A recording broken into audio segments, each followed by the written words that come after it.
Hello! Hello! And welcome to Drinky Talky Thing 132. We've just been going over last week's outtakes. And we decided we're going to give up our careers as professional podcasters and just do outtakes from now on.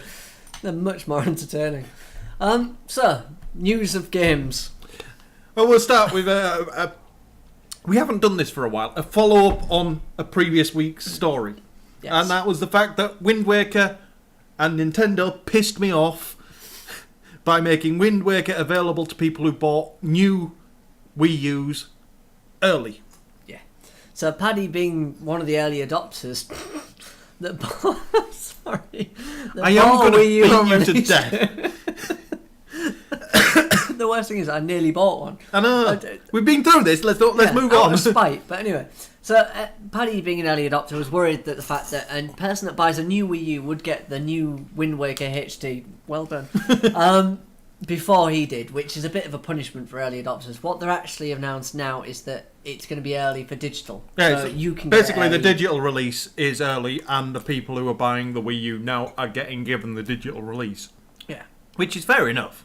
That's not as bad as I thought it was. So that's no, it's just it wasn't fully explained, which is misleading. And as Microsoft could probably tell you, not fully explaining something could lead to some bad results.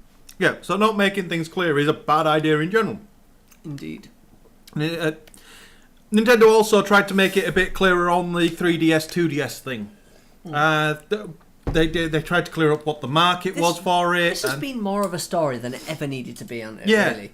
Because everyone's complaining. I mean, I judge how interesting things are by the response you get on Reddit, which I think is quite accurate usually. Yeah. I mean, it dictates usually how the trends throughout the internet go. It depends which subreddits you go to. I will not go to R Gaming. No, if it makes front page, that is a good indication of how the gaming trend is going.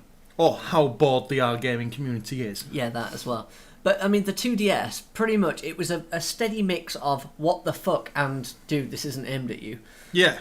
And that kind of sums it up perfectly. There's a bunch of people that like to rag Nintendo for the simplest of things. When the 3DS, they probably did the same. Because when the 3DS came out, let's be honest, everyone looked at it and went, what? The only thing I like about the because there's the pro Wii U community there, and they're there.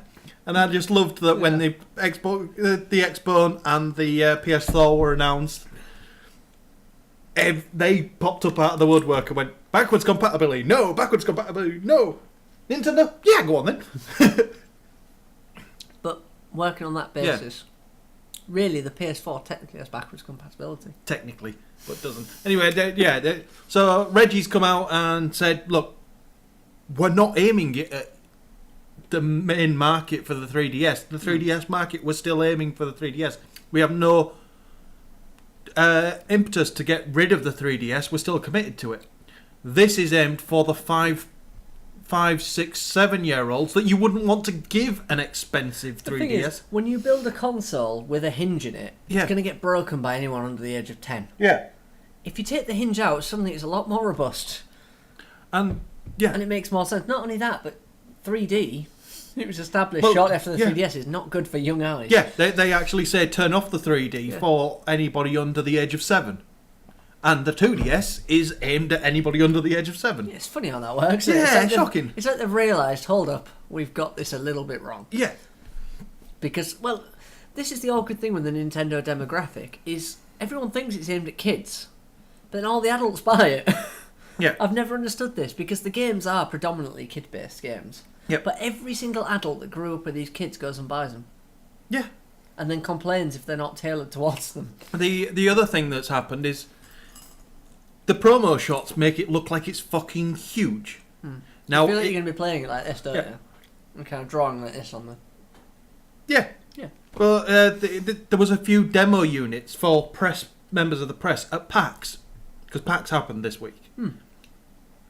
And it's apparently, according to the reviewers that got their hands on it, about iPhone 5 dimensions. So yeah, about an iPhone in width. In width and height.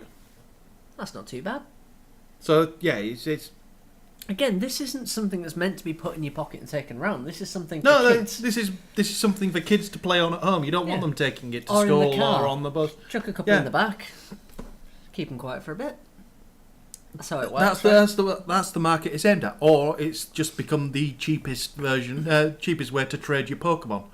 Because that's what somebody else also pointed out. The price drop was $40, and the price of Pokemon that comes out on the same day as the 2DS is $40.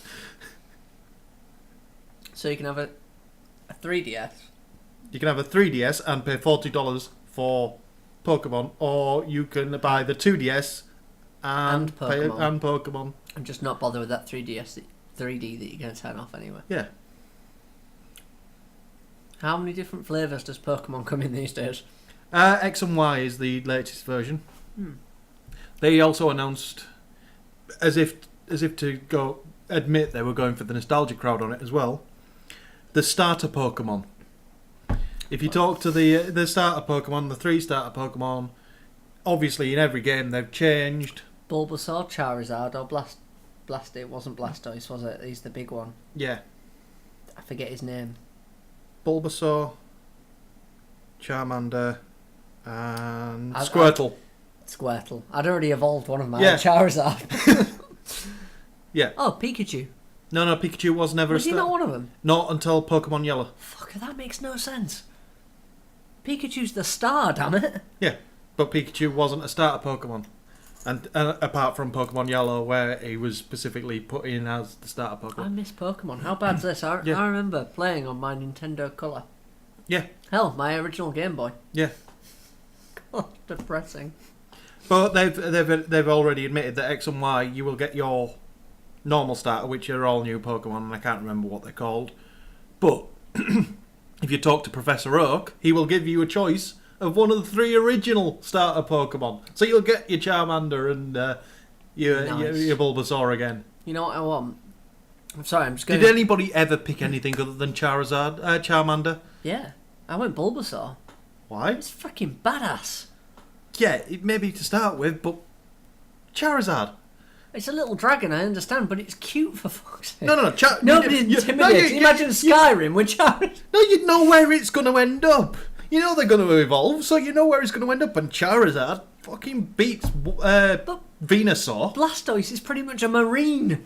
Blastoise is awesome. He's pretty much he's got tattoos on his arm as he rolls up and fires fucking cannons off his chest. He's crowd controlling any protest ever. You just send him in, he blasts him with water, and everyone goes, "Sorry, mate," and walks off. Every time. Where was I going with this? Yeah. All they need now, because they're going back to their youth market, is a little adapter that magnifies the screen and has lights on it. Yeah. Or was I the only one that had that for my Game Boy? Do you remember those stupid adapters? I remember the adapter. Did you have the camera? Yes. Yes. I don't think I used it once. I remember having it. Yeah.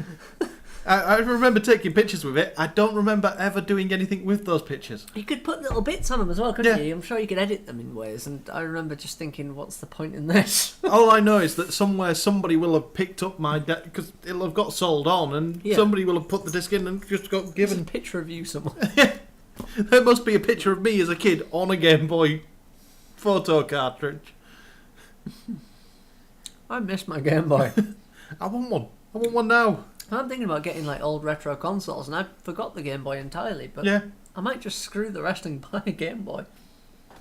And Pokemon Red. Red or blue, I never had blue, so red for me. I was blue. I remember finding all the rare birds. I didn't. Once you get them, it ruins the game, I'll be honest. Is it? They're too good. So you get to a point where you can't really be beaten. And I think Mewtwo is in it as well. I remember Mewtwo. I thought it was just Mew in the first one. Might have been. I remember a Mew. We're just making noises now. Mew, mew. Mew, mew. That's an outtake. I seem to remember, I'm sure it's Mewtwo. And literally it corrupted the game. All the text went funny when you encountered him, and it was all fucked up. Oh. I never got that. Did you never... Right, I'm sorry, this was around the time where Cheat Code Central was the game website to go to. And if you never went on there, I'm not surprised you never found him. No, I didn't. I don't. Cheat Code Central was the best website ever because you could find all the tips and tricks. The only thing I remember is I spent far too long working out how to shift that fucking Snorlax. I wish I could remember that. the fat bastard just asleep blocking a path. In the way, yeah. So that you can walk anywhere, but suddenly he's on a path. You can't go through there. Yeah. I've just walked through 3 fields. Yeah. That was fine. Walked through a forest. Fine. There's a path here. Could walk around, but no. There's a Snorlax in the way. Yeah, it took me far too long to work out how to shift that fat fuck. It's funnily enough, I encountered a Snorlax. He was hidden in a bit of grass about this big. Right, this one takes up the path. Oh look, a pebble. Oh no, the biggest enemy in the game. Hey, but a Snorlax path. Sorry, it's my whole thing about RPGs. Yep. Every time on Final Fantasy or any other game, you're walking across a seemingly empty bit of land, and suddenly encounter. See, this is one of the very few things that Final Fantasy 13 got right. Could you see them? Yes, you could see the creatures, and not only could you see them, Could you run away? You could run away, and if you were crafty enough, you could walk around them. That's all I wanted. But if they spotted you, they'd still attack. That's fine. But when you approach an empty bit of land with a pebble in the middle, and suddenly the biggest fucker appears from behind it, you can't help but think, this isn't realistic. No. I mean, that's like John Prescott hiding behind a grain of sand. I'm glad you said sand and not rice, because I was going to say he'd have eaten it. But I just realised nobody knows who John Prescott is. He's a fat fucker. He's from Hull, and he couldn't ever hide behind a grain. That's my point. It's more the fact that not only was he a fat fucker, I'm sorry, I can't do that because that's a bit mean. I was going to say he was also bulimic and still managed to be a fat fucker. He's bulimic? Yeah. When? Did you not say that all in the paper? One of the reasons he stepped down was because to deal with his bulimia. He used to just... Is he a failure at everything he does? That's just ridiculous. Yeah. Should we move on before we insult more people? So yeah, the other thing about the 2DS... 22 minutes and we've covered feck all. Well, remember, there's a bit at the front that we were just watching a 10-minute video. Yeah, fair enough. Oh yeah, 10 minutes and we've covered... No, never mind. No, the other thing about the 2DS is they've admitted that the hardware inside is actually... The 2 screens are actually one physical screen. To cut costs so that they can just make one screen. And then use software to mimic the 2 screens. And that means that the whole large screen and the whole of the inside of that thing is one. Yeah. Is it capacitive or... What's the name for that type of touchscreen? Capacitive is the one with multi-touch, or it's resistive. Resistive. So one resistive touchscreen. They've just glazed over the top of the top screen so that you can't accidentally poke it. I see another market for this, honestly. Make a new front plate for it, and every time somebody comes to your door, sign for this, and it never, no matter what you write, it doesn't look like your signature. Yeah. Well, suddenly now you have this massive screen. Yep. Job done. Well, you could hack this to do anything. Well, that's it. The modding community is going to have a field day with it. They're going to take these. They're going to take these apart and homebrew it. And actually, for once, the homebrew community will be able to use this hardware for something good, whereas the hacking community won't be able to do jack shit with it.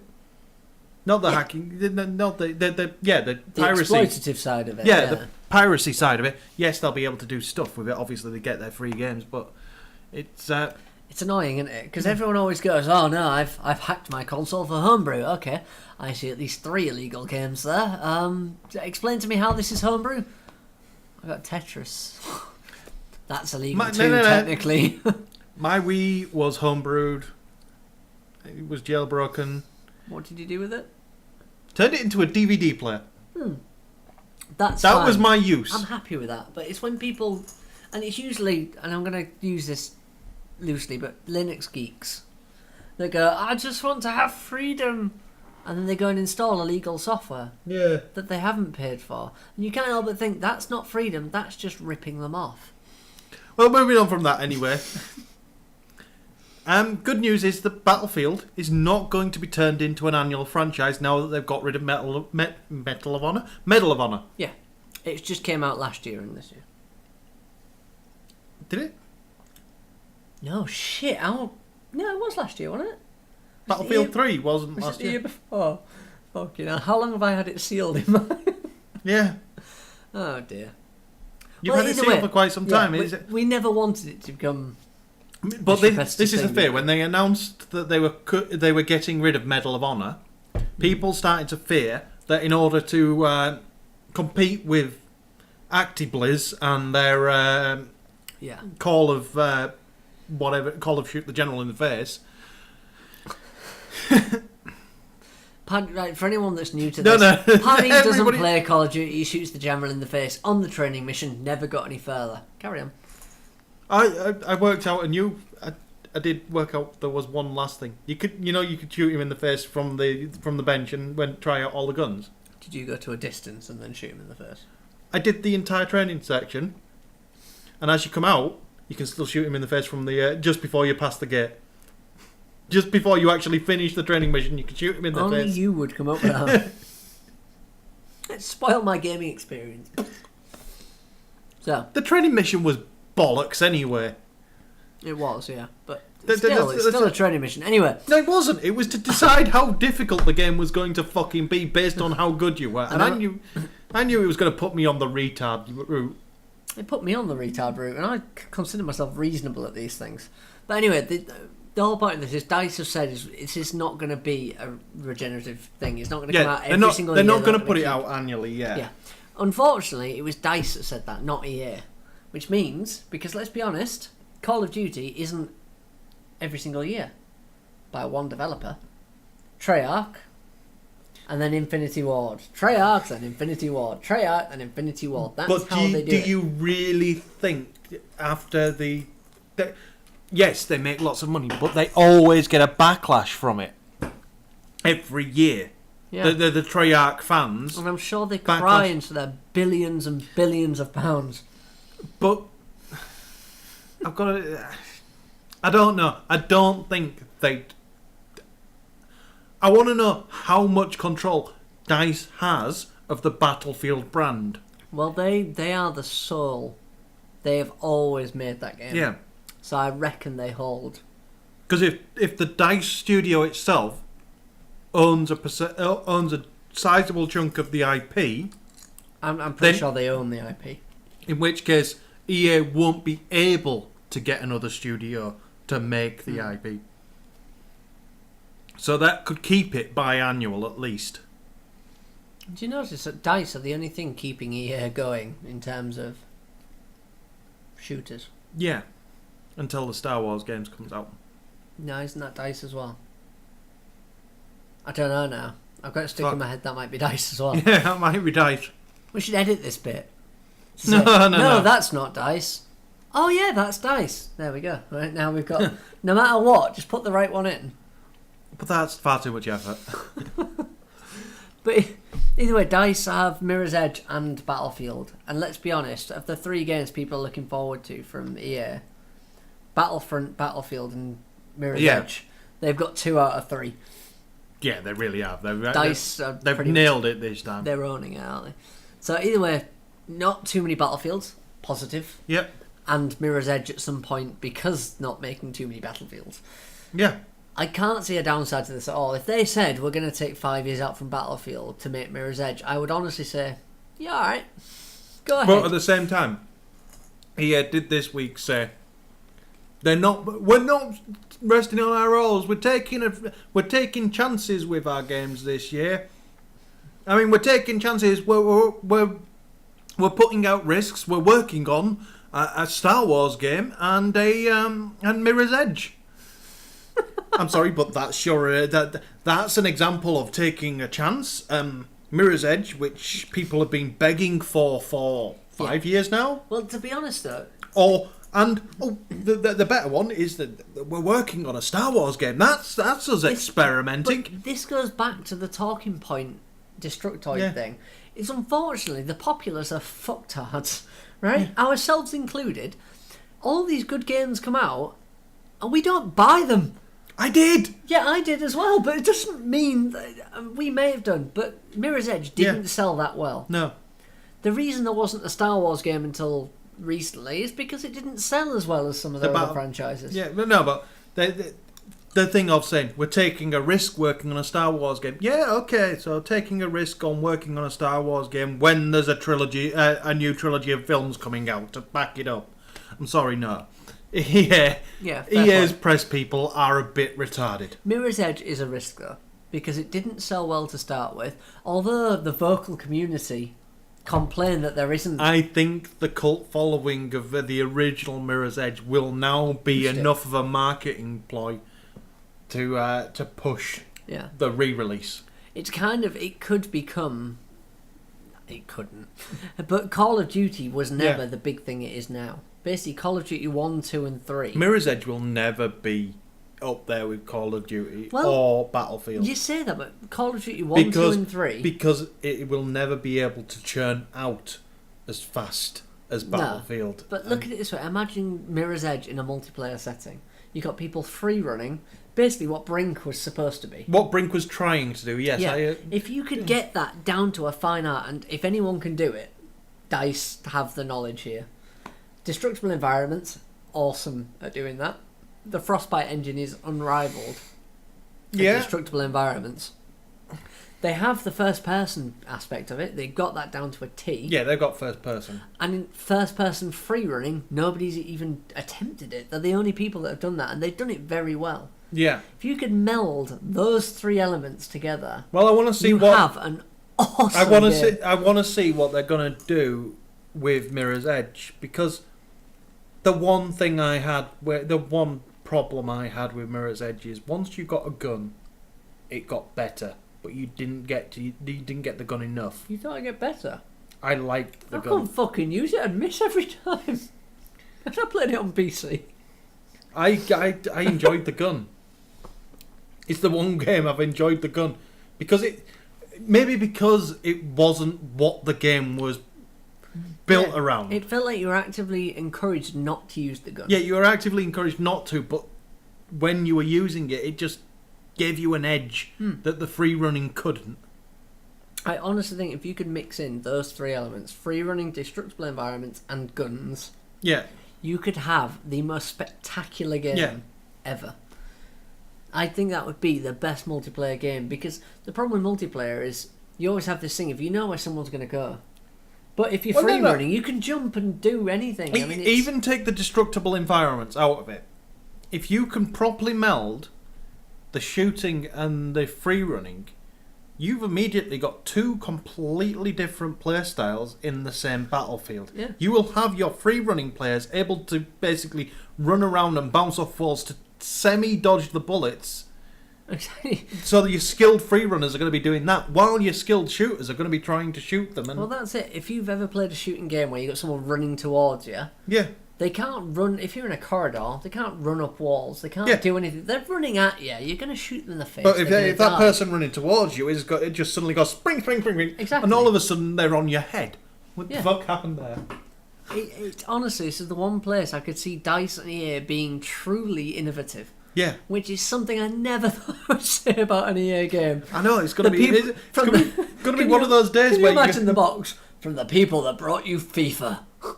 Really. And innovative? No. No. You lost the rights to that word a long time ago. As soon as you said FIFA, no. But they could actually make something. They could make something really impressive. But I don't think that's going to happen for a little while. No. But EA, let's be honest, this is EA. We don't make single player games anymore. Yeah. They've already announced Mirror's Edge 2. Yep. Good luck, guys. They have to make something of it. Oh, don't give me that. But they just said they don't make unconnected games anymore. So either way, there is some multiplayer aspect. Here's where I think they could go with Mirror's Edge. That's a bit different from what they've done before. Well, not completely different. I can't remember who published Dark Souls. Carry on. No idea. Dark Souls, Demon Souls, and to a lesser degree Ubisoft's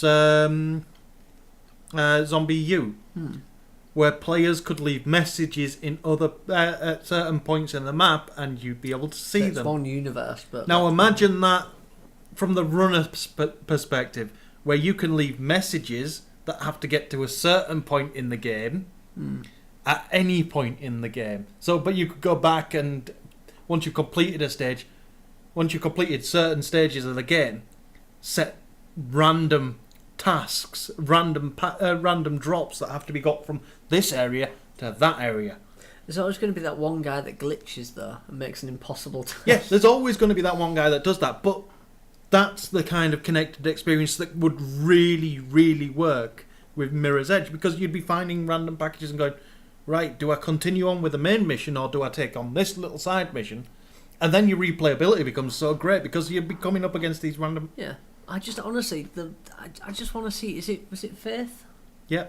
With a gun, a decent gun, not one that when you hold it kind of goes whoa because you got motion sway on. Yeah. That annoys me more than anything. This whole kind of I can't hold a gun straight because I'm apparently sprinting.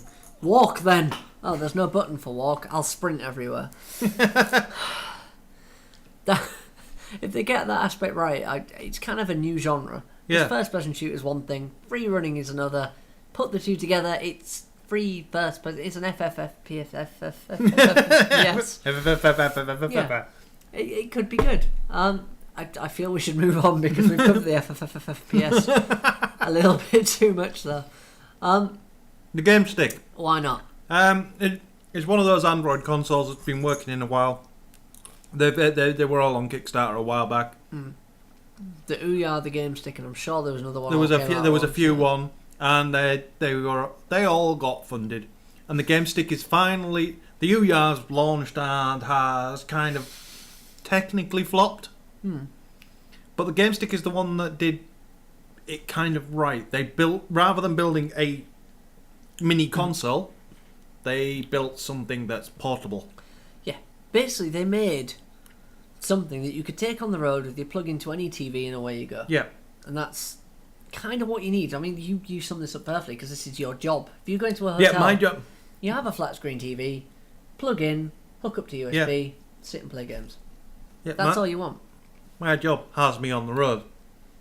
All of this week I was in a hotel. So the Game Stick would have been perfect for me because I could have just slapped it in.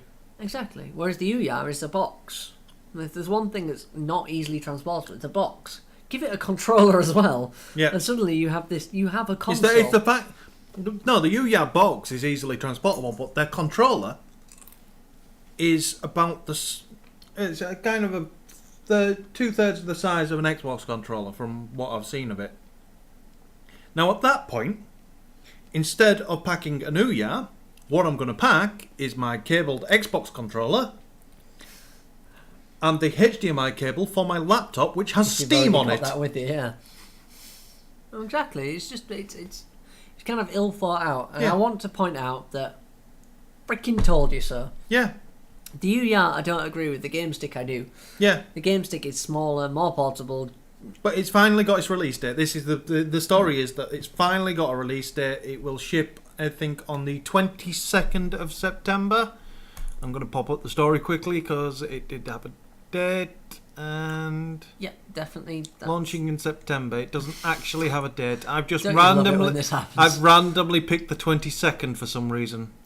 I know why, because it's a later story. 30th of September. So there you go. You can get it from Amazon, and it actually looks pretty good. Yeah. I don't know what more to say, but it does look good. I think the control comes in a little plastic case as well, doesn't it? So yeah, and the Game Stick itself plugs into the controller. Yeah. It's just well thought out and simple. So, that's that covered. Well, the next one is, before we go into the thing, it's what was our talking point for this week, and that's the rollout from Destructoid of its huge program. Yeah. So we've covered this separately, but basically you get a few extra perks.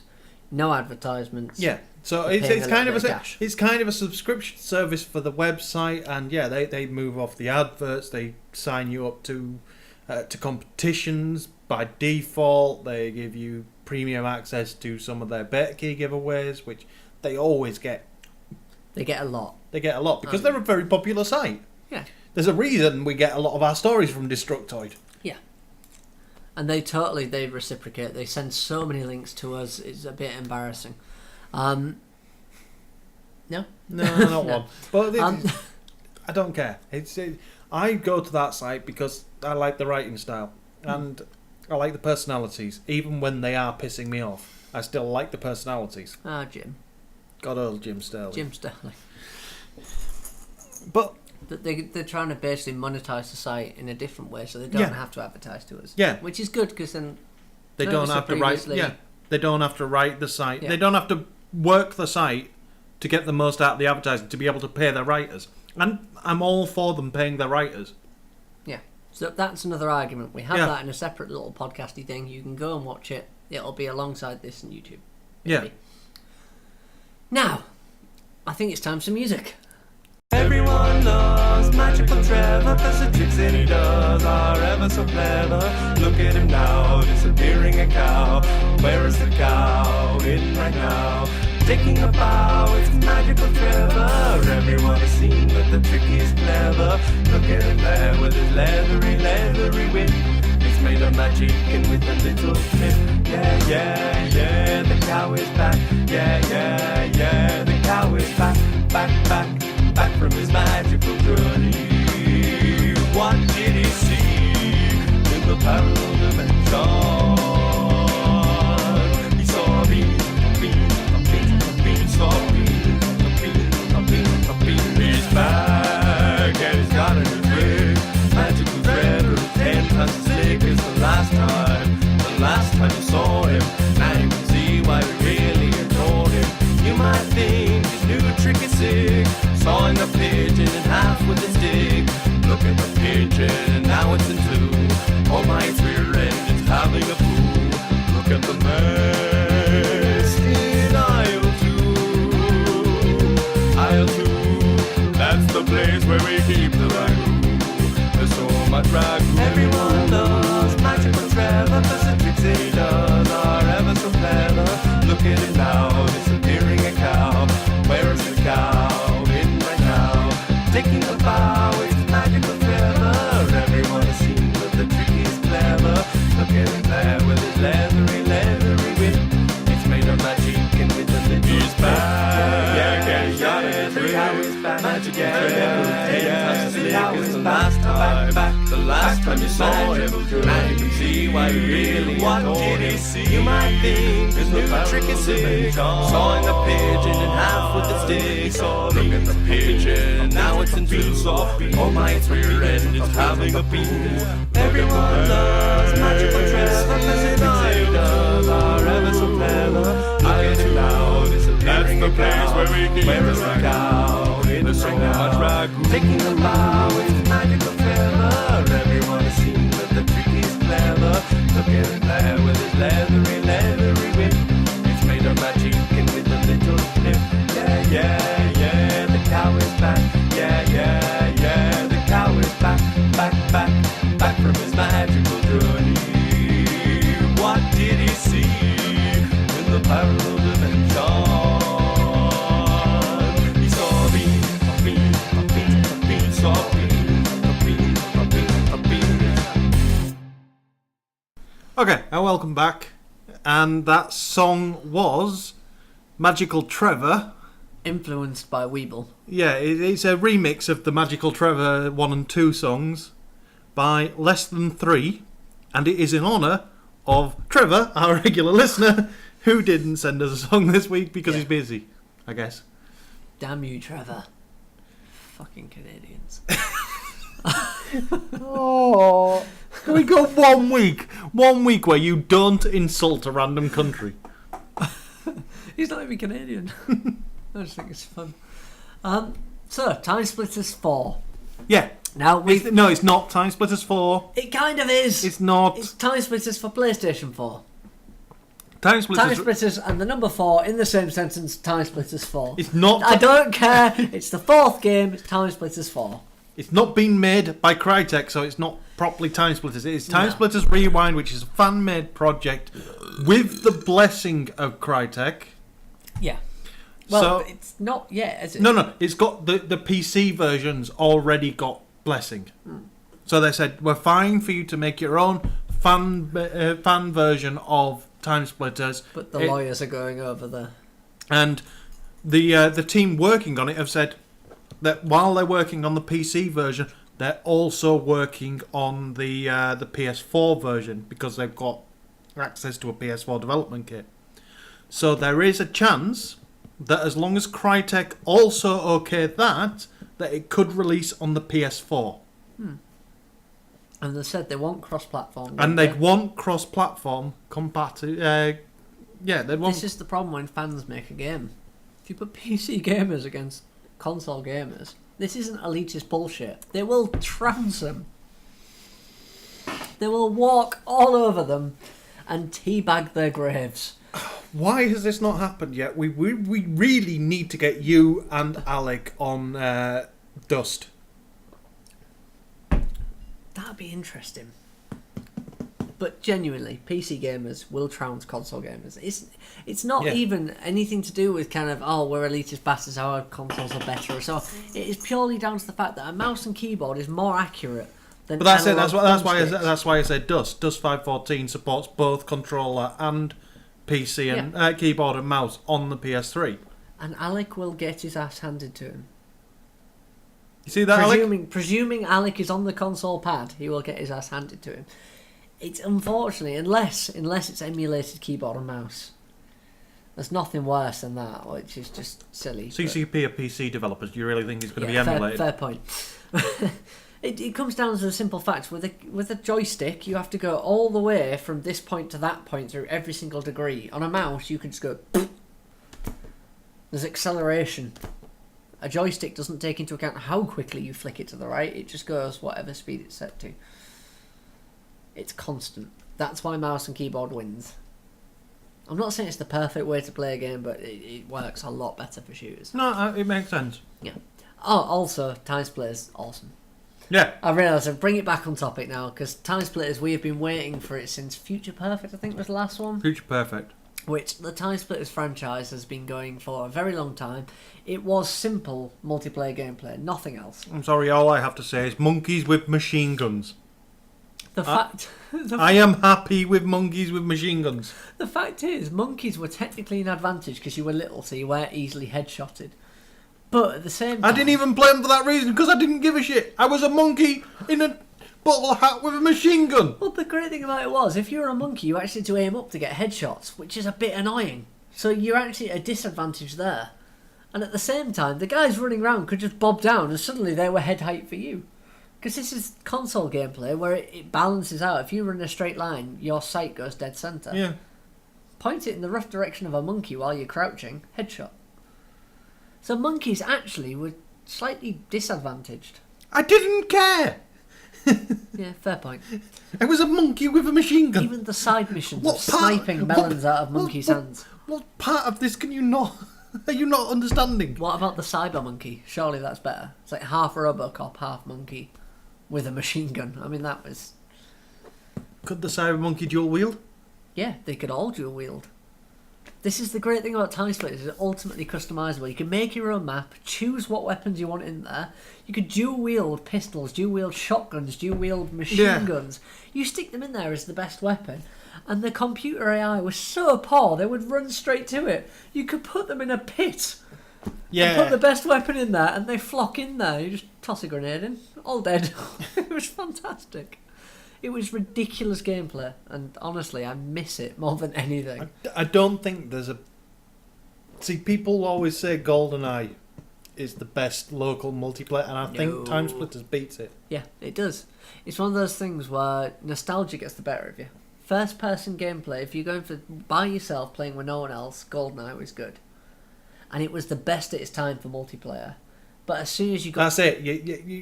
It crossed eras, didn't it? Yeah, as soon as you got the dual thumbsticks... So for its generation, GoldenEye was the best. Yeah.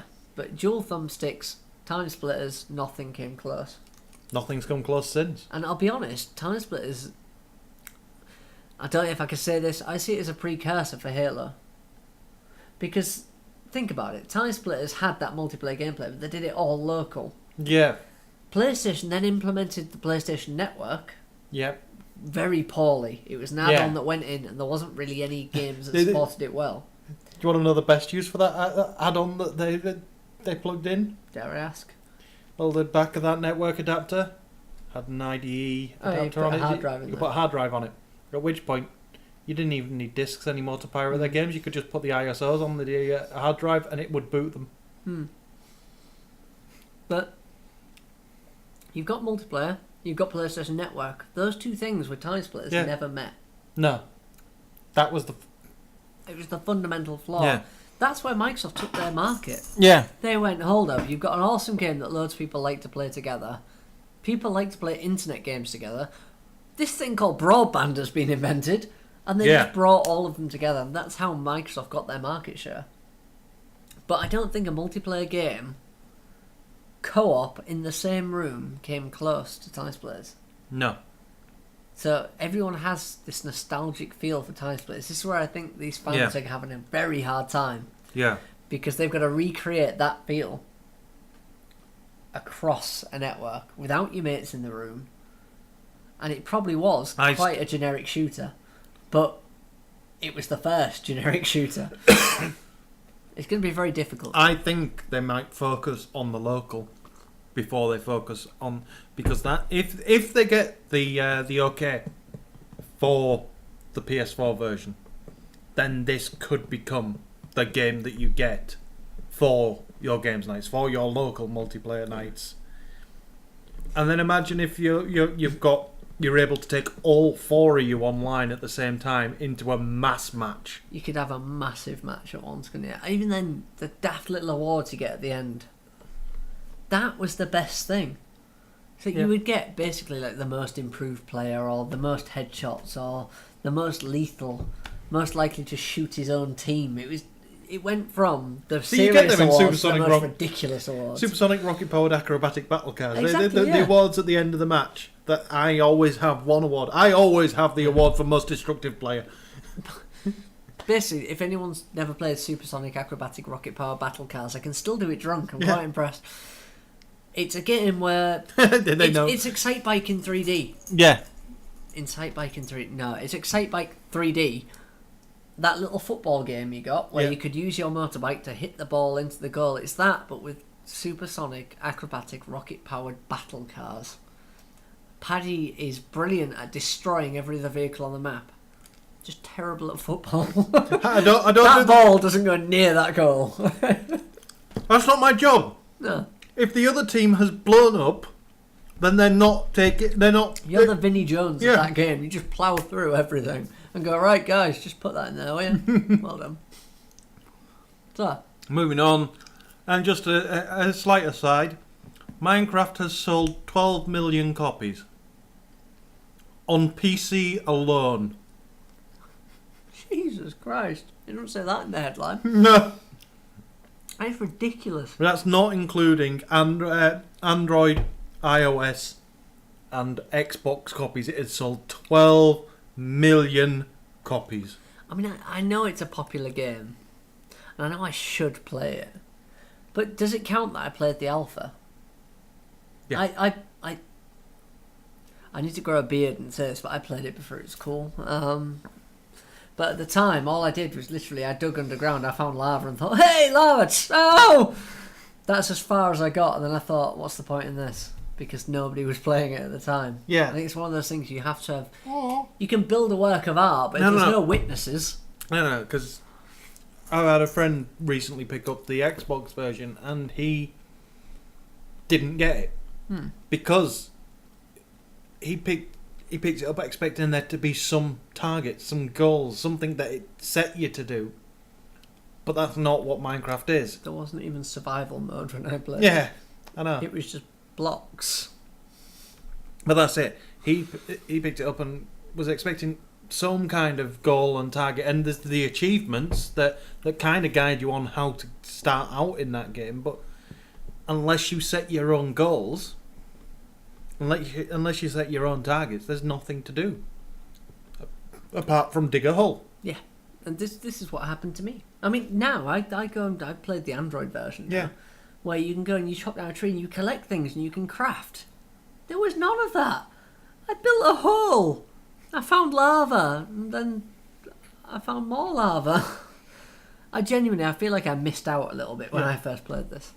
I'm now doing the let's play on it, so I'm slowly building myself a giant. I'm slowly building myself a giant farmhouse, and then. I mean, you can build in like micro switches and all sorts now, can't you? You get there's circuitry, and then when you add mods, it gets even more interesting because you can build full. If you install the right set of mods, you can build fully automated strip mining devices that will just carve holes in the ground and nice.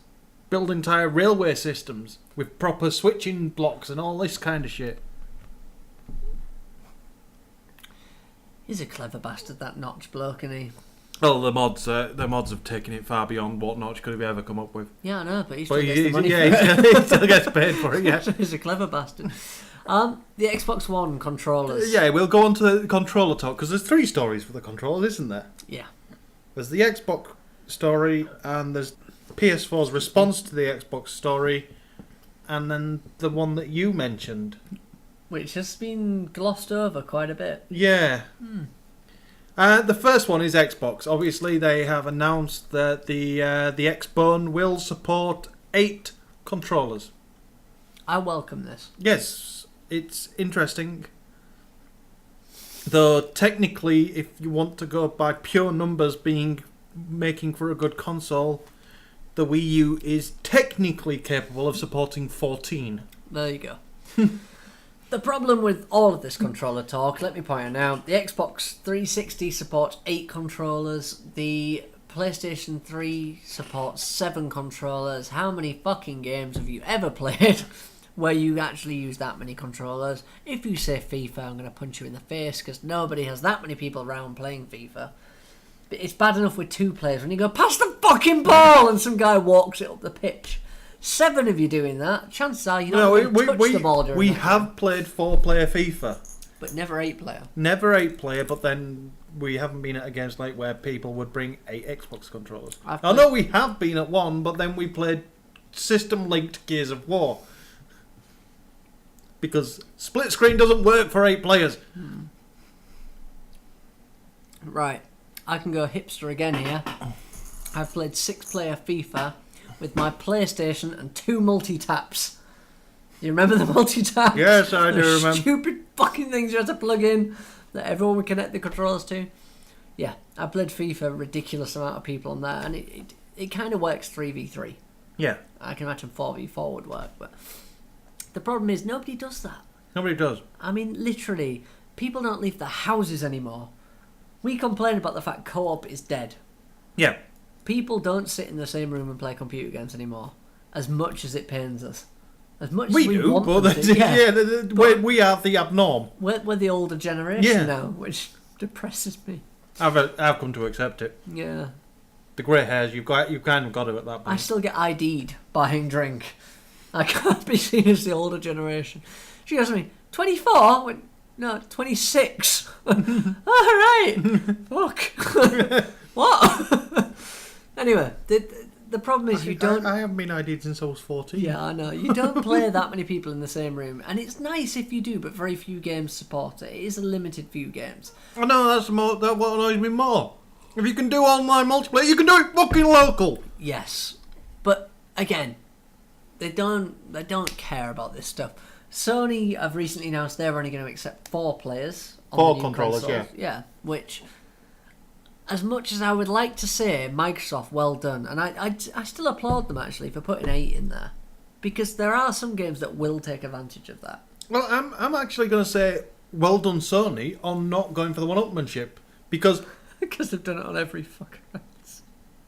Because Microsoft announced... We've put a sticker in the box. 2 stickers! That's pretty much what they've done all the way through. Microsoft announced 8 controllers, and Sony went, well, ours only supports 4, but we're going to just say we only support 4, rather than say, because there's no reason why they couldn't support 8 Yeah. at this point, because it's just basically It's an software. extra few channels on the software, and they've just gone, well, we support 4. What more do you want? This is it. It comes down to the amount of people they've got stats for this stuff. Yep. They can look at what you've been doing. As much as we like to pretend we're not being watched, we are. The amount of people that have probably played a game with 7 controls on PlayStation or 8 on Xbox Yeah. are so limited that they've probably just said, let's not bother. Microsoft, on the other hand, have said, well, let's bother. It doesn't take us any extra time, doesn't take any extra effort, and if somebody wants to use it, let them go ahead. And I applaud Microsoft because we might finally get another Micro Machines game where you'd want to play 8 player. Oh, Exactly. Micro At which Machines. point, suddenly the Sony console, you would think, why the fuck haven't you got 8 players? That is my entire argument. Why not provide for 8 because you can, because you're not technologically limited, just software. Code for 8 and just accept that half the time it's not going to be used. Yeah, but part Sony of the have no, fucked up. no, because now Sony are in the better field, better area for that. Because the real fun of Micro Machines was the fact that you were playing that 2 of you were playing on the same controller. That wasn't the fun. It the amount was. of time I got punched because that was the the other fun. person on the controller, it was me and them, and we're sharing the same controller. Whack! Carry on. Oh look, I've crashed off the map because I'm shielding my face. It's not fun. That was the fun. You and I have different ideas of fun. I was throwing the punch. I just think Sony here have missed a trick. They should Yeah, I give an suppose. access because there's no harm. It's not like they expect people to go and buy 8 controllers. No. They're not. They expect you to have your mates over and play games, which very few people do these days, but we still do, and I Yeah. would appreciate having the option of up to 8 people. Right, that's my rant over and done with. I feel like I've got a lot off my chest now. I can't believe we just had our first anti-Sony rant. It's about damn time. No, yeah, it's not our first, but it's our first in a long while. And we're going to turn that around. Are we? Yeah. Okay. Because Xbox have already announced that the Xbone controller will not be PC compatible from launch. And apparently it seems that the developers of the DualShock 4 controller for the PS4 Yeah. have basically said that not only will the controller work via USB cable, the touchpad on the controller will work natively with USB. Which means suddenly, if they can get the way I see this, if it works on USB, it could work wirelessly. Yep. Which means you could have this to control your mouse. Yep. Which means suddenly you have this awesome controller that can do everything you want. Which actually makes me think Sony are cleverer than they look. Yeah. I know it sounds really ridiculous, but I get But the impression they planned this. This is kind of it. The reason Xbox controller has basically taken over the PC controller market is because it just worked. It worked natively. Yeah, which made their later decision on the more recent console not to support it Yeah. instantly the most ridiculous thing they've ever done. Yeah. Short of Kinect. What Am I I the only one that hates no. Kinect? What I actually think has happened is they've decided that they weren't going to make a cabled version of the Xbox controller because the normal Xbox controller, the wireless one, doesn't work natively because you've got to buy a dongle, Yeah, and they just don't want to make the dongle. I'll never accept that word. Yeah. Anyway, moving on from Gal's gutter mind. I'm sorry, it's dongle. Come on. Yeah, but anyway, That's a chatter plunge when I fondle my dongle. Just have me. you ever tried that? Yeah, it works every time. Tell me if Fiona met. Where were you going? I don't doubt Quickly that. move on, quickly! I don't doubt that at all.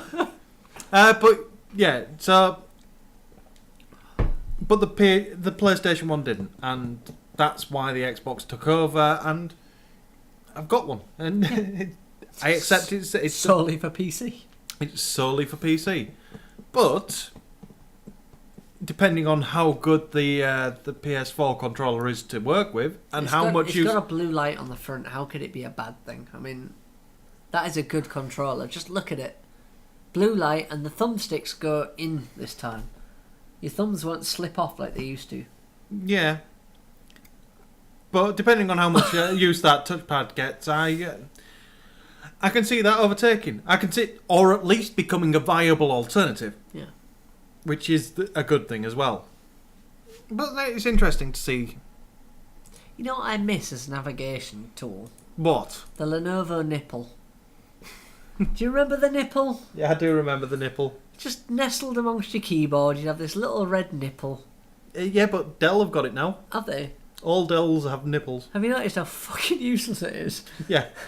Because you sit there and you think, oh, I remember this. And it doesn't go anywhere where you tell it. Yeah. It's like you go top left and it fucks off so quickly to the top of the screen you think, what just happened? That was the most useless bit of technology, especially because they carried on putting it in there even after trackpads. See, I'd rather have stuck with the nipple No!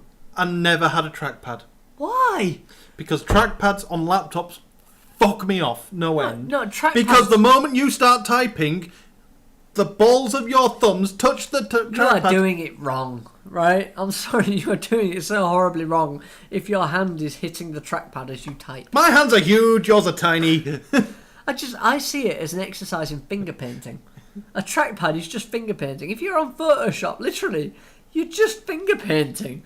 Because you can just do this on the thing and it works perfectly. I don't mind the trackpad in use, but literally, your hands are tiny, mine are huge.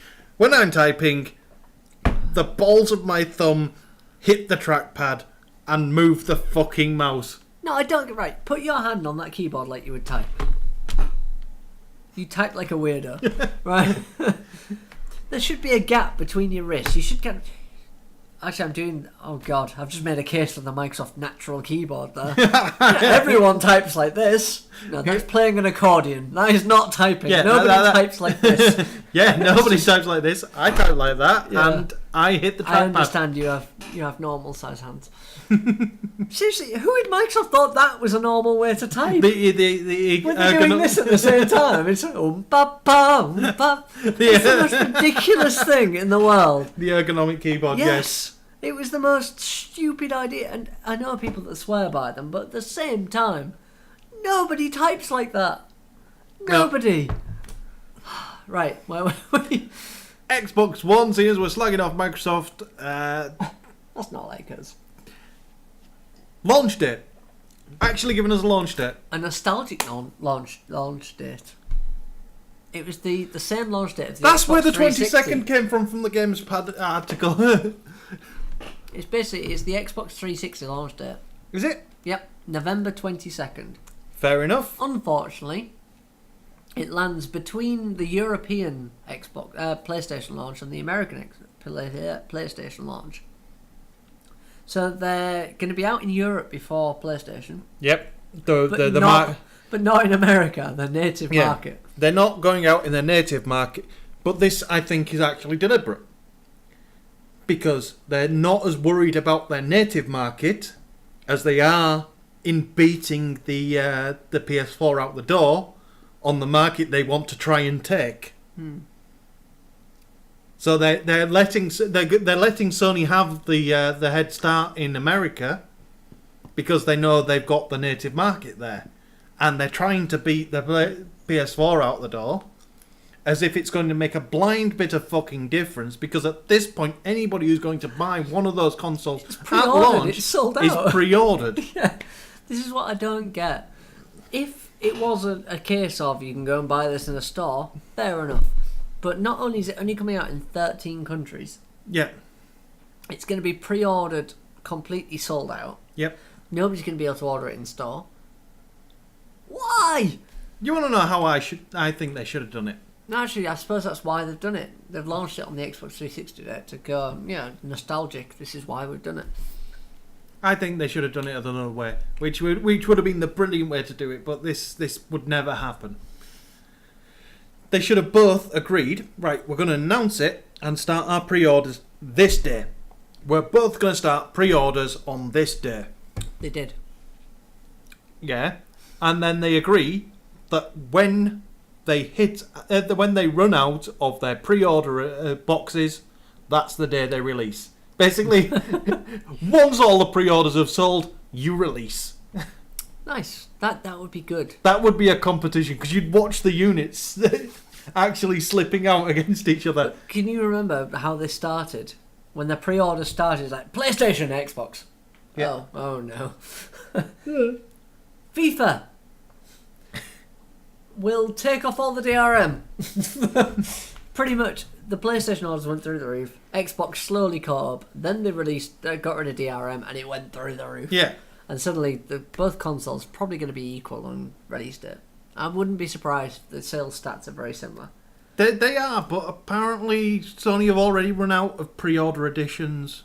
They're backlogged already. I imagine Microsoft will be. They'll be pre-ordered. Yeah, but this is the thing. They've only got a month to do it.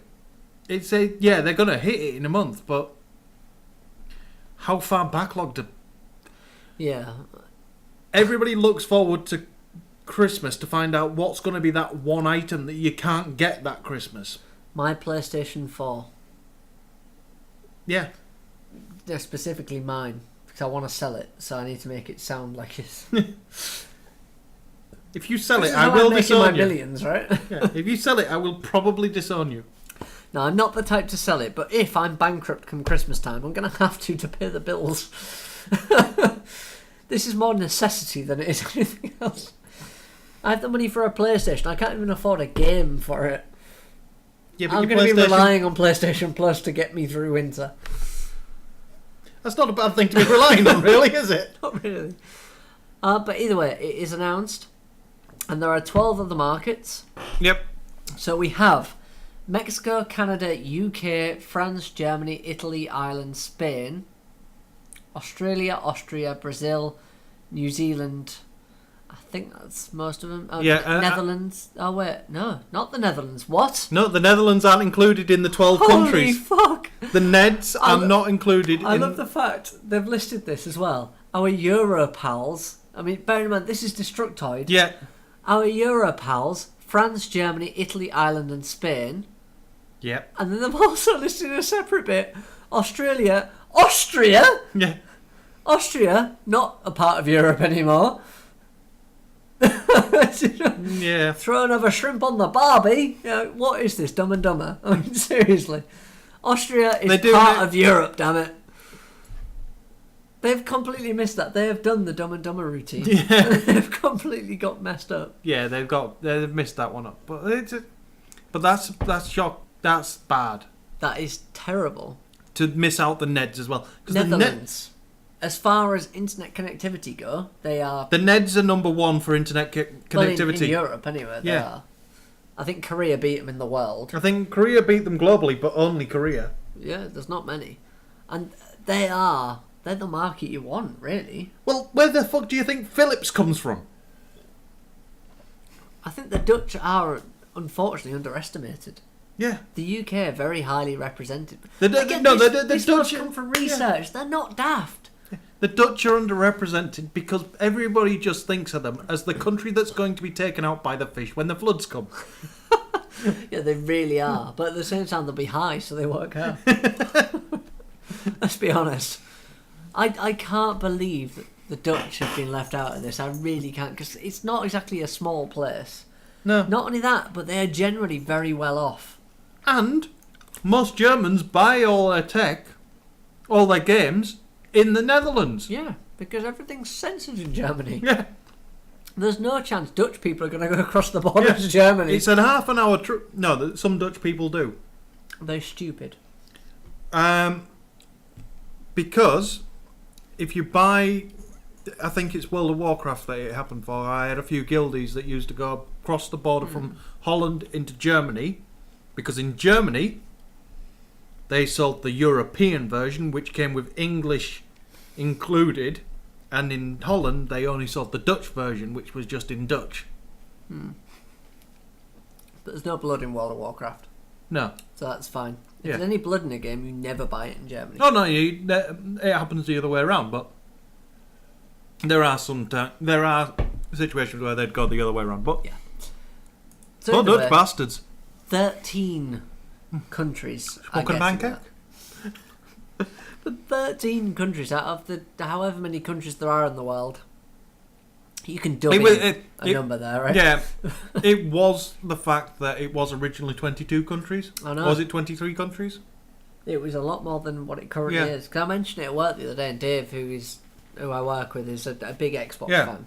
And to be fair, I can't judge him because really there's not much in this generation. There was to start with, but they've narrowed the gap. And it's This become generation, next generation, every generation. I'm not. more.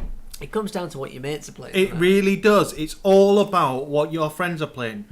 We know Alec is an Xbox fan. And we know that he'll be buying a PS4. Woo! Peer pressure! Yeah, Pretty we've well much. and truly forced him, haven't we? Well, no, that's it. It's just because this upcoming generation, it looks like it's going to be the one that most of our friends are playing. So that's the one most of our friends will, all of our friends that are not really tossed one way or the other, will have We'll go for the mass. Yeah. first. Yeah, but let's be honest, this is Europe. We are heavily PlayStation Yeah. swayed. Because generally we've been well looked after in the past and we've grown up with PlayStation. Yeah. So Anywho. should we go to the last story then? Yes. And Godus. Peter Molynuex, you arsehole. I still think he's got a mild case of the Molynuex. The Molynuex is still a thing. I'm not giving up on that. It's not. I'm honestly, I've given up. Now we've picked on Peter Molynuex over the years because he has a pretentious air about him. He has the I'm ability. still classing the Molynuex as a disease. Yeah, he has the ability. It can still be a disease, but we just have to redefine it.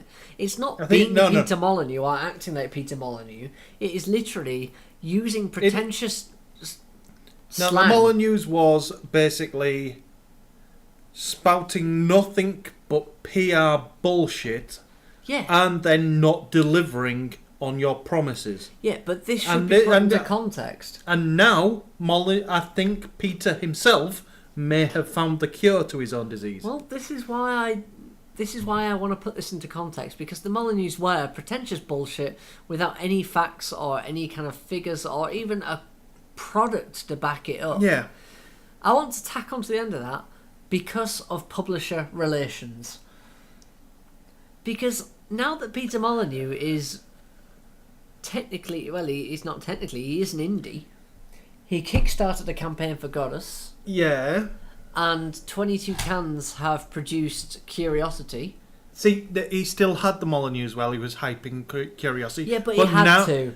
But now, why he was hyping Curiosity makes as sense. much as it was makes sense. Yeah. Because the things that he was promising for Curiosity, he was promising them not for Curiosity. Yeah. Basically, Curiosity, it turns out, was a technical exercise, which we kind of mentioned. It was always going to be. No. I've just realised what it is. It's Mythos. The beta for Torchlight. Mythos was the prototype mapping engine. It started as the prototype mapping engine for Hellgate London. That's how Mythos was started. It was the prototype map generation engine for Hellgate London. While was it Runic at the time, or while Runic Games were originally developing it. I'm going to go along with that. Yeah. I can't remember who exactly made it, but they were developing it, and they had the prototype engine, and they realised that this prototyping engine actually was quite a good game in its own right. So that's when they started work on the first generation of Mythos that we originally covered, all the way back at the very launch of 13.1. Even I played that game. Yeah. That shows how far back. And this is what it just popped into my mind, that this is what Curiosity was. It was a prototyping engine that actually just turned out to be a decent enough game in its own right, despite the fact that I only ever clicked maybe 3 or 4 blocks. I drew a penis. You drew a penis. I drew a penis. I started poking it, and then it crashed, and then I never turned it on again. Right, well, anyway, they took this kind of, this pokey engine, Pock pock. So basically, they wanted to see how many actions they could. It was literally about the number of processes being Yeah. processed concurrently. Which, let's be honest, to start with, it failed. The entire system collapsed. Yeah, but then they stabilised it. They stabilised it, they got it sorted, it worked.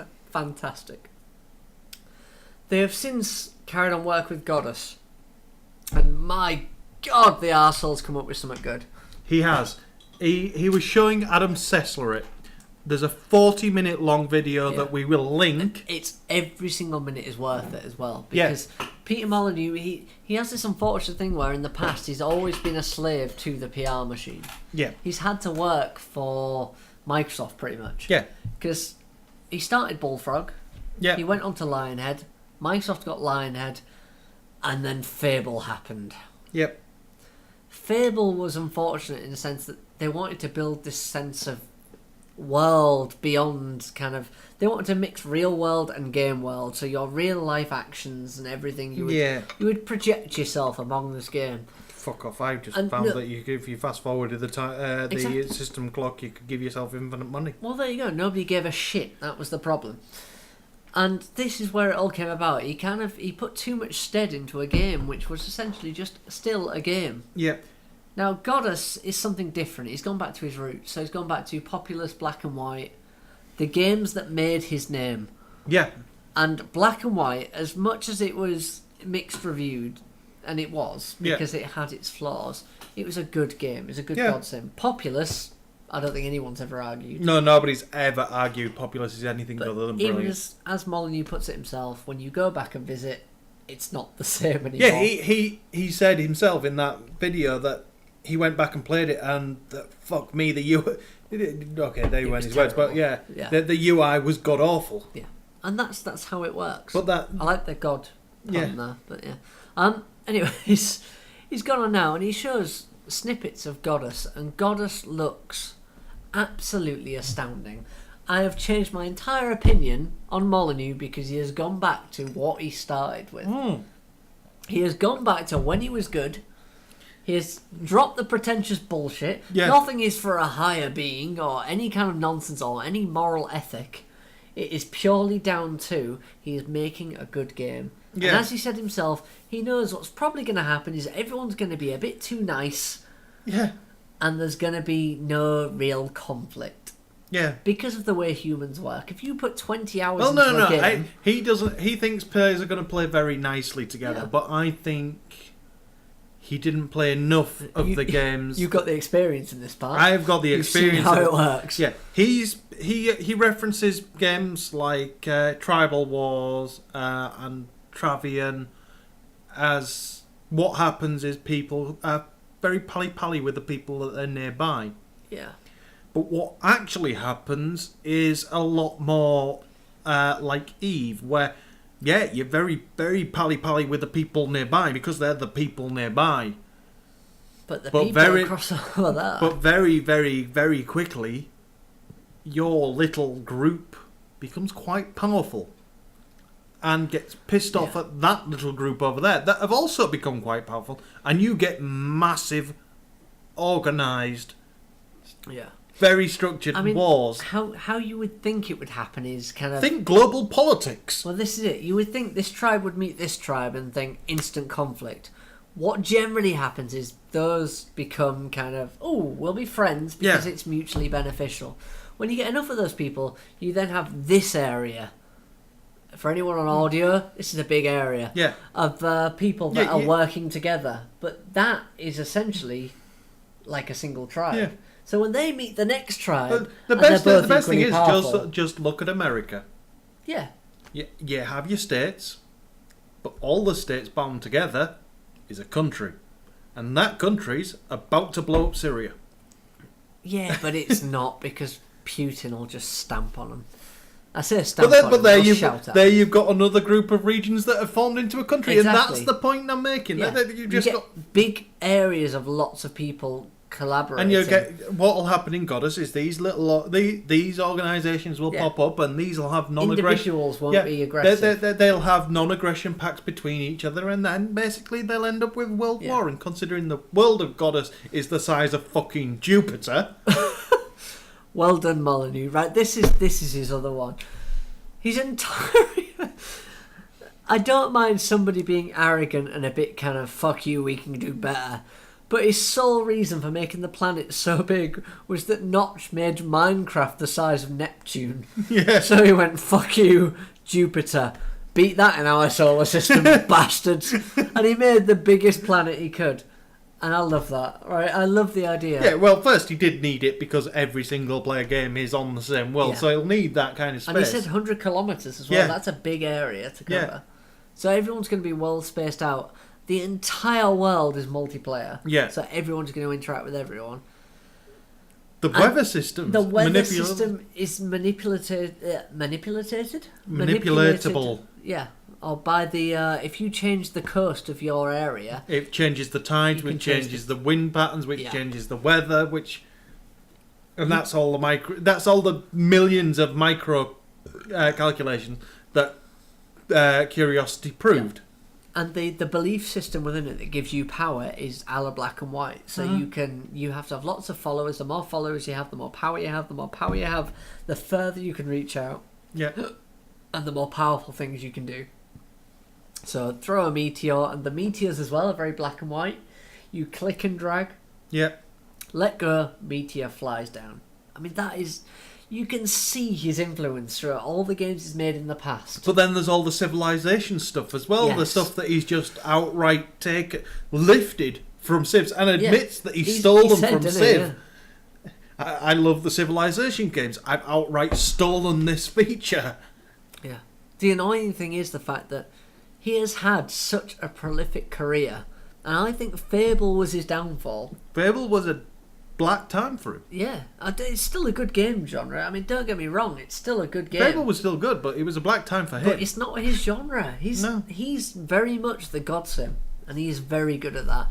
And dare I say, welcome back, Peter Molynuex. I will never ridicule him again. I will. I won't, because I don't think anything he's done over the past few years has been him. I think it's been purely a PR machine that he's been a part of. He's been grinding along, doing his day-to-day job. Whereas now he's back in charge. I think he'll do something in the next 6 months that'll piss me off. He'll say something pretentious, but let's be honest, he's British. We all do it. Hell, this podcast is probably full of it. Suppose, yeah. We do have Sir British. Yeah. God, Sir British. Has he come back with anything yet? No, he's been quiet for quite some time. We're overdue a Sir British outburst. I'm sure I read the other day he was up to something. I'll Google that. You carry on. Well, this is it. But even Godus's multiplayer looks like it's well thought out. The fact that you can take... Because what happens is your followers pass through the ages as you do in Civilization. But you can take on a player... You can take on in multiplayer a player that's got to the Imperial Age with your Primitive Age clan. Because the way you balance it out is you just take in more people. Yeah, basic cannon fodder. But you don't want to do that too much because obviously that's going to... Because the people you take into the multiplayer match are actually from your village. So your settlement, your area, your single player followers. So if you actually take too many in, then you're going to impact your single player side of it. It doesn't work when you forget his name. Richard Garriott. That's the one. Yeah, the entire game has been, dare I say, it's been meticulously thought out and been made so simplified that anyone could do it. But this is the bit for me is the card system, the progression system. So you've got your leveling bar, and once you get to the end of the leveling bar, you get given a card, which slowly progresses you along the game. But if you want to jump ahead, you can go out and find the cards, or be given the cards, or go into multiplayer and win the cards. Yeah. And then card 16. Card 16 isn't. Card 16. It's an arsehole of a card, no. Card really. 16 is an arsehole of a card, but it's a marketing moment of fucking genius. Because card 16 is your player. So your character.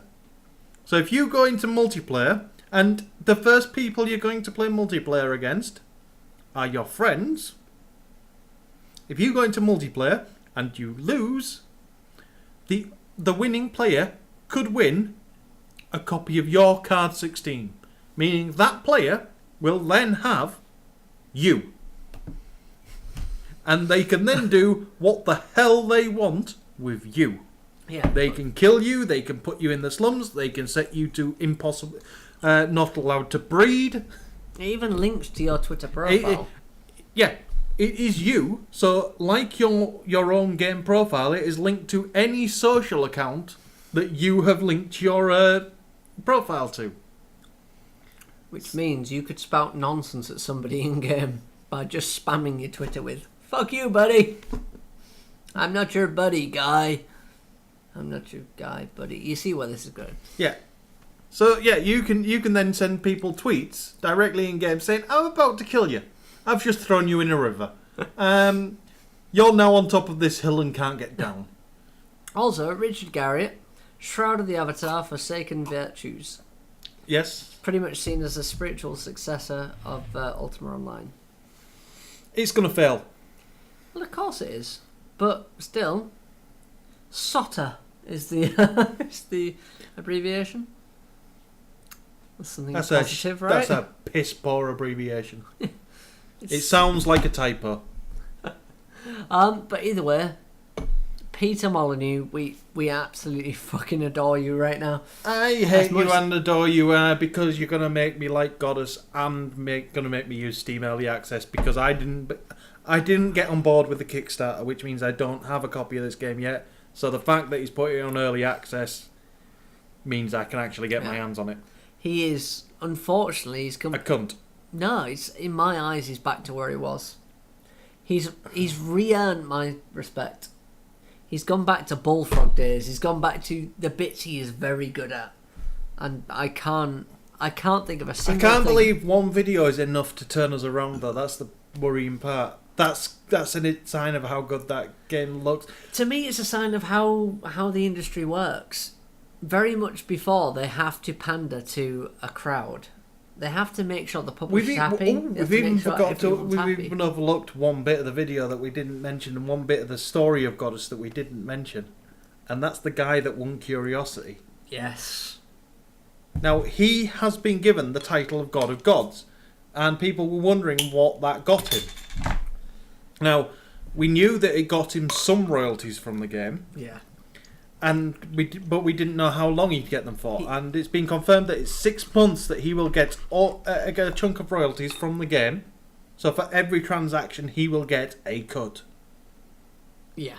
Now I have a few worries around this subject because 6 months is a long time in the gaming world. Mm-hmm. It's not in the PC gaming world, I understand. No. But the PC gaming world, their attention span has been getting smaller because of the console gaming world. Yeah, but remember that Godus is also mobile.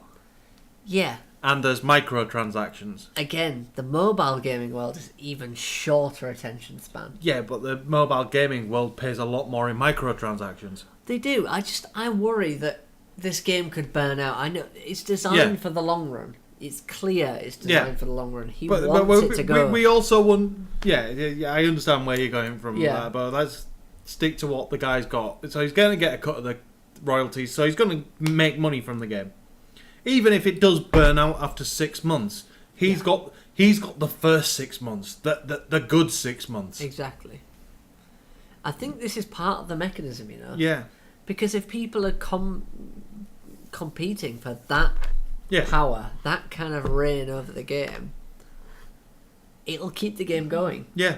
And it is like a 6 monthly refresh, isn't it? Genuinely, this is a new dynamic to a game, and I can't help but say, well done, Peter Molynuex. So after 6 months, the top percentage of the players will get the right to compete to become the God of Gods. And at which point, they will start getting the royalties. So basically, the God of Gods will always get the royalties from the game, and they will also always get a 6 month stint, unless they are not deposed, in which case they get another 6 months. You know what I like about this? there's not going to be one ultimate powerful person. No. Let's be honest, when this game comes up, there'll be one slightly more powerful than the one behind. And there'll be this strategy where somebody is going to have to launch this attack. When they launch that attack, they choose how many people to attack with. Yep. We've seen the way the multiplayer dynamic works.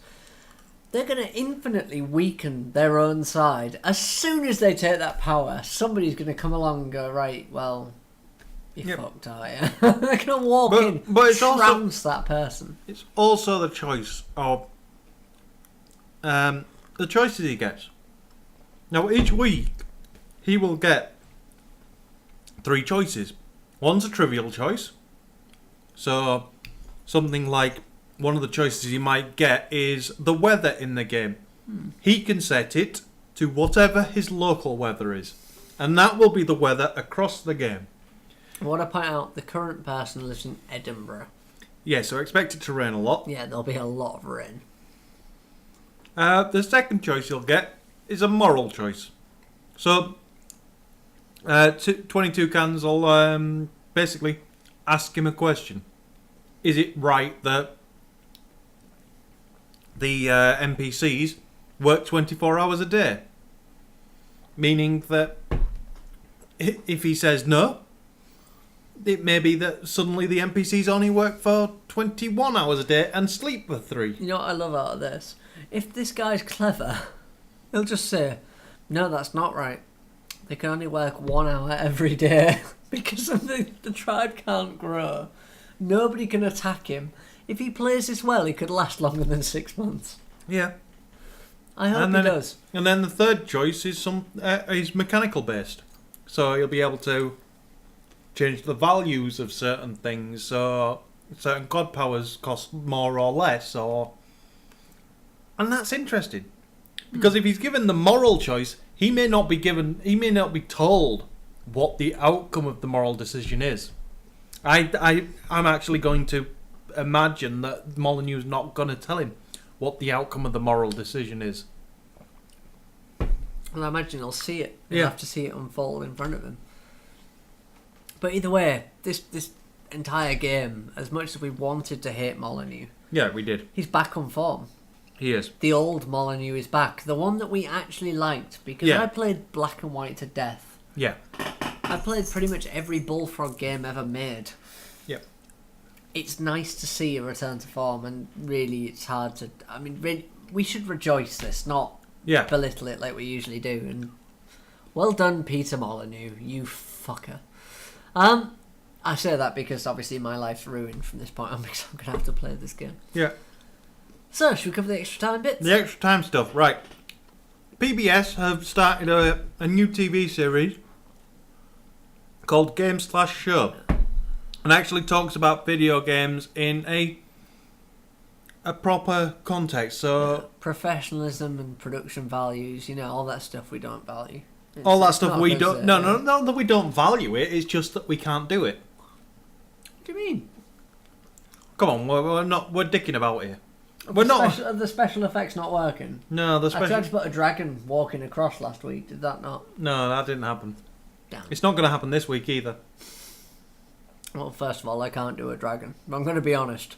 I struggle with a pixel, let alone a dragon. Just one little red dot going behind the background. Oh, I can do a red dot. That's easy. I want to see a red dot, right? When you say that, I want to see a red dot appear. Yeah. Fuck you.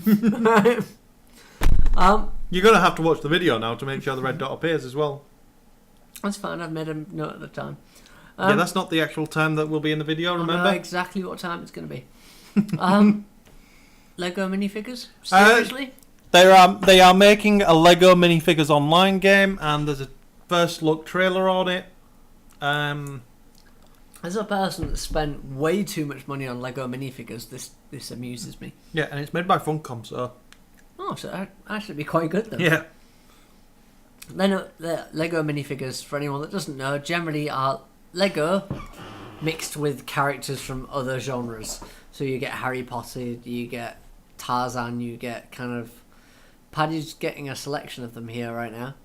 Basically, it's Lego minifigures that actually have personality, so not the general... You got the little robot one there. So this is robot. I have the Minotaur. The Minotaur. I'm being useful here. Yep. And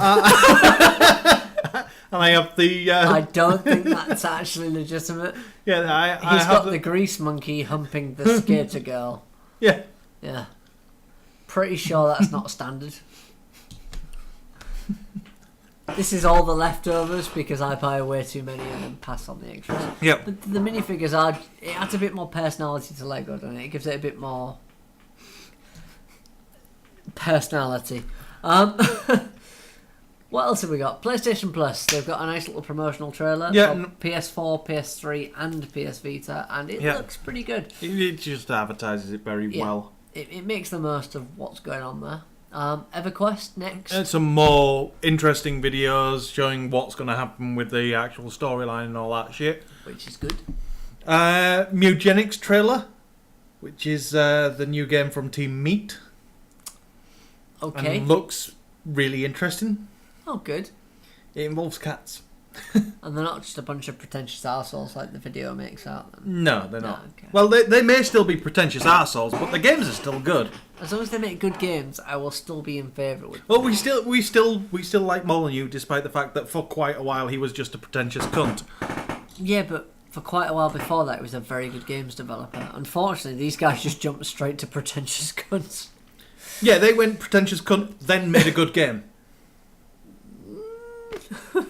Meat Boy was good. It was good, but unfortunately, they were doing the pretentious cunts at the same time as a good game. Yeah. They didn't separate out, whereas Molynuex has always had that. No. Eventually, they shut the fuck up. Okay, well, we'll see how they go with this. If they play the PR bit of this right, I mean, let's hope they don't do a Phil Fish, because he unfortunately played pretentious cunt down to the end. Yeah. And he has reached the end. I'm giving Team Meat their time in the fact that they've shut the fuck up. And 14-minute trailer of Watch Dogs, always good. Trailer for the fact that Stan Lee is a playable character in Lego Marvel Superheroes. And so he bloody well should be. Well overdue. He's a cameo in every single film. He deserves to be in every single game, really, doesn't he? Trailer for the mechanised units in XCOM Enemy Within. Which, let's be honest, XCOM is a very good game. Yeah. I played XCOM a lot, actually. Shut up.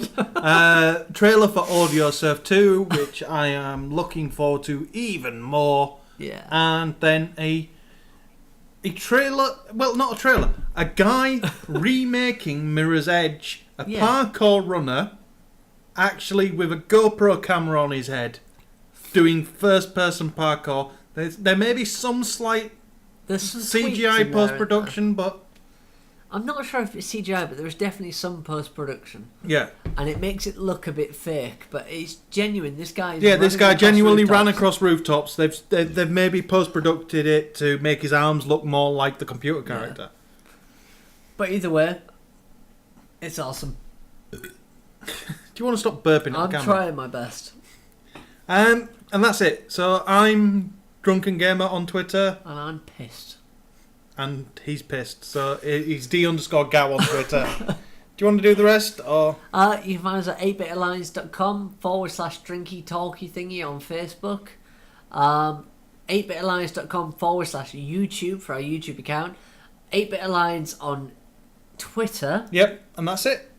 Hey, I'm doing well. See ya.